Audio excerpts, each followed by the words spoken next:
नमस्कार दोस्तों। जबकि पूरी दुनिया की नजरें यूक्रेन की खून से सनी खाइयों पर टिकी हुई हैं, जहां हर दिन सैकड़ों जवान अपनी जान गंवा रहे हैं, तीसरे विश्व युद्ध की असली चिंगारी धमाके के साथ जल उठी है और वो जल रही है प्रशांत महासागर में। हाँ दोस्तों, वही प्रशांत महासागर जहां चीन अपनी सैन्य ताकत दिखा रहा है, जहां ताइवान पर हमले की तैयारियां हो रही हैं और जहां अमेरिका चीन टकराव की संभावना हर दिन बढ़ती जा रही है। बीजिंग में खतरे की घंटियां इतनी तेज बज रही हैं कि शी जिनपिंग की नींद उड़ गई है। चीनी कम्युनिस्ट पार्टी के कमरों में आपातकालीन बैठकें हो रही हैं, लेकिन मॉस्को में वहां एक अजीब सी खामोशी छाई हुई है, एक ऐसा सन्नाटा जो तूफान से पहले की शांति जैसा लगता है। क्यों? क्योंकि वो विशाल चीनी ड्रैगन जिससे व्लादिमीर पुतिन ने दोस्ती की है, जिस पर उन्होंने यूक्रेन युद्ध के दौरान पूरी तरह भरोसा किया है, जिससे वो हथियार खरीद रहे हैं, जिसे वो अपना सबसे बड़ा सहयोगी मानते हैं, वो चीनी ड्रैगन अब अपने ही दरवाजे पर एक विशाल संकट से जूझ रहा है। लेकिन दोस्तों, अब यहाँ बात और भी दिलचस्प हो जाती है और ये कहानी सीधे तौर पर भारत से जुड़ी हुई है। व्लादिमीर पुतिन की भारत यात्रा से ठीक पहले 3 शक्तिशाली पश्चिमी देशों के राजनयिकों ने ऐसा पत्र लिख दिया, ऐसे शब्द लिख दिए कि पूरे दक्षिण एशिया में हंगामा मच गया। दिल्ली के राजनयिक गलियारों में खलबली मच गई, सोशल मीडिया पर तूफान आ गया। उन्होंने क्या लिखा, क्यों लिखा और सबसे महत्वपूर्ण सवाल, भारत ने इसका जवाब कैसे दिया? क्या भारत झुक गया या भारत ने अपनी रीढ़ दिखाई? तैयार हो जाइए दोस्तों, क्योंकि आज हम 2025 की सबसे विस्फोटक, सबसे विवादास्पद और सबसे महत्वपूर्ण राजनयिक टकराव की परतें खोलने वाले हैं। ये सिर्फ एक पत्र की कहानी नहीं है, ये 21वीं सदी की नई विश्व व्यवस्था की कहानी है। लेकिन मॉस्को में सन्नाटा पसरा हुआ है, क्योंकि वो विशाल चीनी ड्रैगन जिससे पुतिन ने दोस्ती की है और जिस पर वो निर्भर हैं, अब अपने ही दरवाजे पर एक बड़े संकट से जूझ रहा है। चलिए पहले पृष्ठभूमि समझते हैं। व्लादिमीर पुतिन भारत की एक हाई प्रोफाइल यात्रा की योजना बना रहे हैं। अब भारत और रूस के बीच पुरानी दोस्ती है, शीत युद्ध के दौर से। लेकिन आज की दुनिया में आप रूस यूक्रेन संघर्ष पर कहां खड़े हैं, यही तय करता है कि वैश्विक शतरंज की बिसात पर आपकी जगह क्या है। अब मैदान में आए 3 देश, संयुक्त राज्य अमेरिका, यूनाइटेड किंगडम और यूरोपीय संघ के एक प्रमुख सदस्य।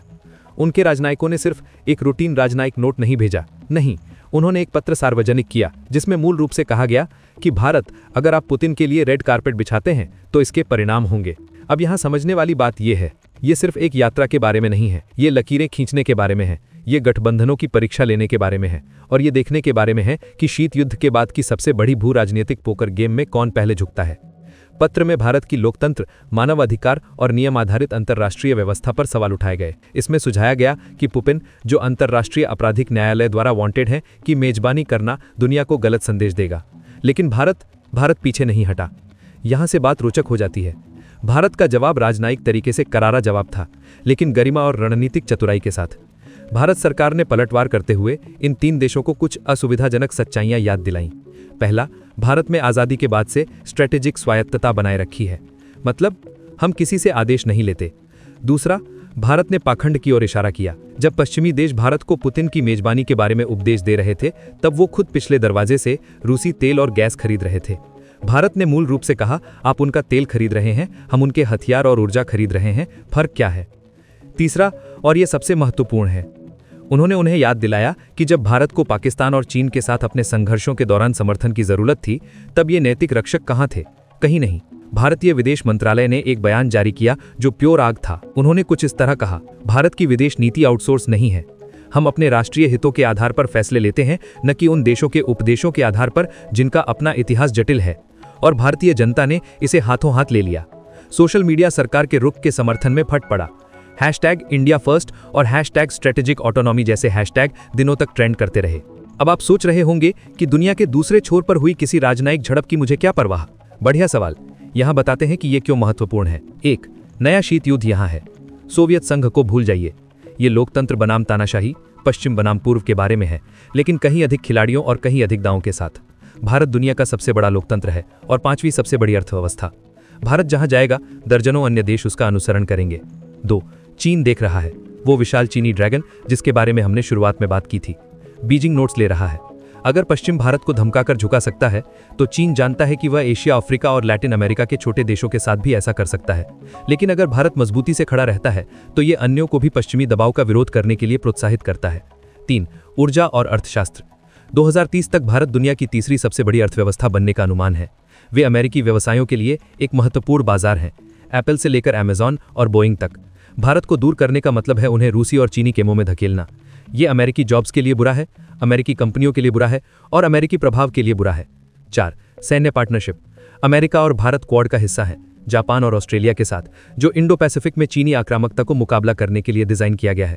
लेकिन वास्तविकता यह है कि भारत के 60% सैन्य उपकरण रूसी निर्मित है। आप रातों रात स्विच नहीं बदल सकते। पुतिन की यात्राओं पर भारत पर दबाव डालते हुए उम्मीद करना कि वे चीन के खिलाफ कंधे से कंधा मिलाकर खड़े होंगे, ये असंभव है। चलिए पुतिन के बारे में बात करते हैं। ये यात्रा उनके लिए इतनी महत्वपूर्ण क्यों है? अलगाव को तोड़ना। यूक्रेन आक्रमण के बाद से पुतिन को पश्चिमी दुनिया के अधिकांश देशों द्वारा अछूत की तरह माना जा रहा है। लेकिन भारत वैधता का प्रतिनिधित्व करता है। अगर दुनिया का सबसे बड़ा लोकतंत्र उनका खुले दिल से स्वागत करता है तो ये एक मैसेज देता है, मैं अलग थलग नहीं हूं, मेरे पास अभी भी शक्तिशाली दोस्त हैं। आर्थिक लाइफलाइन। रूस की अर्थव्यवस्था कठोर प्रतिबंधों के अंतर्गत है। भारत द्वारा रियायती कीमतों पर रूसी तेल खरीदना, यही पुतिन की युद्ध मशीन को वित्त पोषित कर रहा है।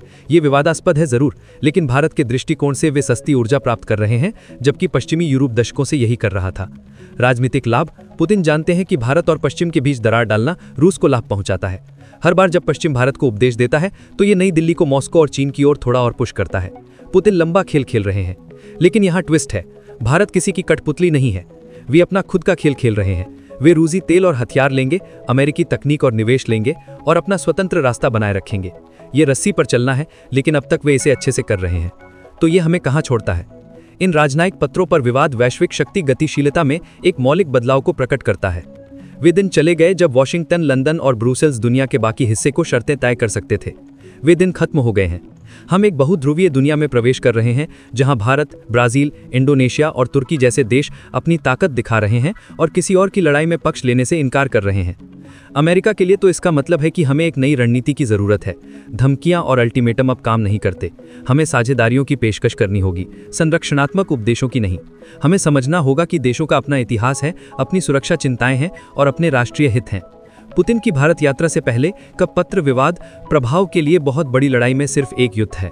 और यहाँ असुविधाजनक सच्चाई ये है कि पश्चिम अब डिफॉल्ट के रूप में नहीं जीत रहा है। चीन की बेल्ट एंड रोड इनिशिएटिव ने विकासशील देशों में खरबों डॉलर का निवेश किया है। रूस बिना किसी शर्त के सस्ते हथियार और ऊर्जा प्रदान करता है। अमेरिका का काउंटर ऑफर क्या है? लोकतंत्र के बारे में उपदेश जबकि सुविधा हो तो तानाशाही शासनों का समर्थन करना। दुनिया देख रही है और वे नोट्स ले रहे हैं। तो उन 3 देशों के राजनयिकों ने क्या लिखा जिससे ऐसा तूफान आया? उन्होंने लिखा जो वे एक वार्निंग समझते थे, लेकिन ये एक धमकी की तरह आया और भारत ने उनकी ब्लफ को कॉल कर दिया। ये सिर्फ पुतिन की यात्रा के बारे में नहीं है, ये सम्मान, संप्रभुता और राष्ट्रों के अपने मार्ग पर चार्ट करने के अधिकार के बारे में है। बीजिंग में अभी भी खतरे की घंटियां बज रही हैं। मॉस्को में सन्नाटा सावधान रणनीति के साथ टूट गया है और नई दिल्ली में वे शतरंज खेल रहे हैं जबकि बाकी सब लूडो खेल रहे हैं। तीसरे विश्व युद्ध की चिंगारी प्रशांत में जल रही है, लेकिन असली सवाल यह है कि किसके पास अग्निशामक है और क्या वे इसे उपयोग करने के लिए पर्याप्त साहसी हैं। देखने के लिए धन्यवाद। लाइक बटन दबाएं, सब्सक्राइब करें और अपने विचार कमेंट्स में डालें। क्या आपको लगता है कि भारत सही खेल रहा है या वे एक जोखिम भरा दांव खेल रहे हैं? जल्द मिलते हैं।